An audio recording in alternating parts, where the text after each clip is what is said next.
there, it's Representative Rick Larsen, and this is this week's weekly recap with Rick. Again, a very busy week, especially on the transportation front. This should be no surprise to those of you who tune in with the recap with Rick every week.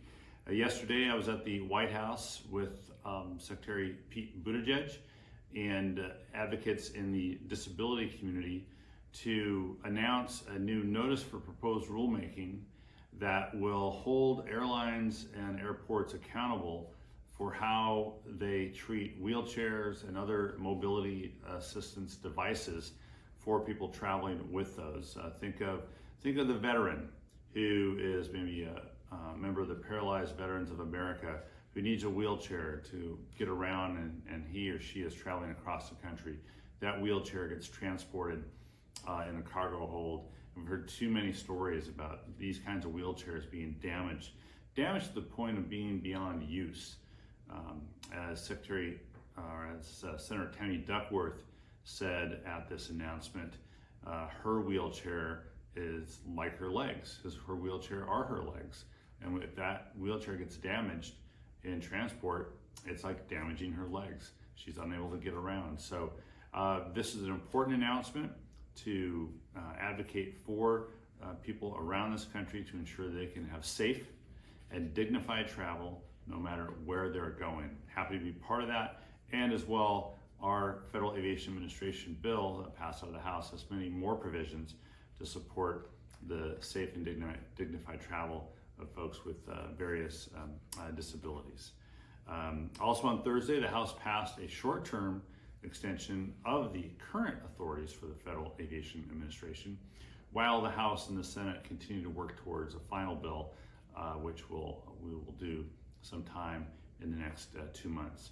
Feel very good about where negotiations are headed, how they're going, and but we're not quite there yet, and we'll get there.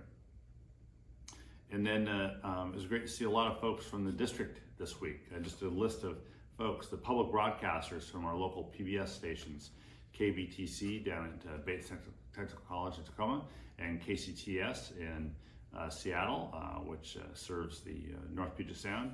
We're in town. We discussed the value of public television and some of the work that they're doing on Ready to Learn grants in partnership with the Department of Education, as well as some of my favorite shows, including the Masterpiece Mystery Series and this new show called Funny Woman on PBS.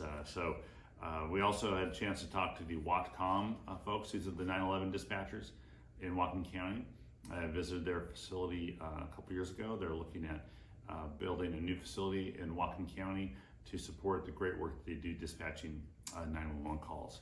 The state public utility districts were in town, and George Seadu from Skagit PUD was here to talk about some of the issues important to them, including water transmission, serving quality drinking water to the communities in Skagit County, as well as a variety of other and broader issues impacting the region on power.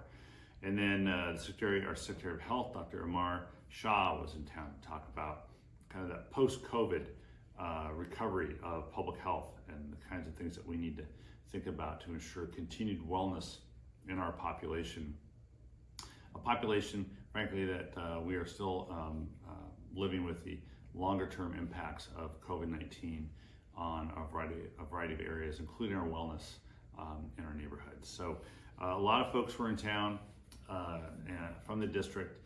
Go to my social media over the next couple of days to see pictures of those folks, and you can visit their social media accounts as well.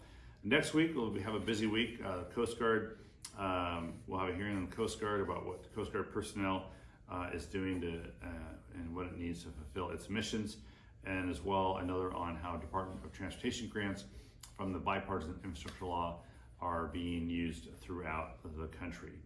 So a lot going on this week. We also passed a bill that keeps the government operating while we finish up the spending bills for the government, and be looking at next week for the completion of 6 of those bills while we move on to the next 6 after that.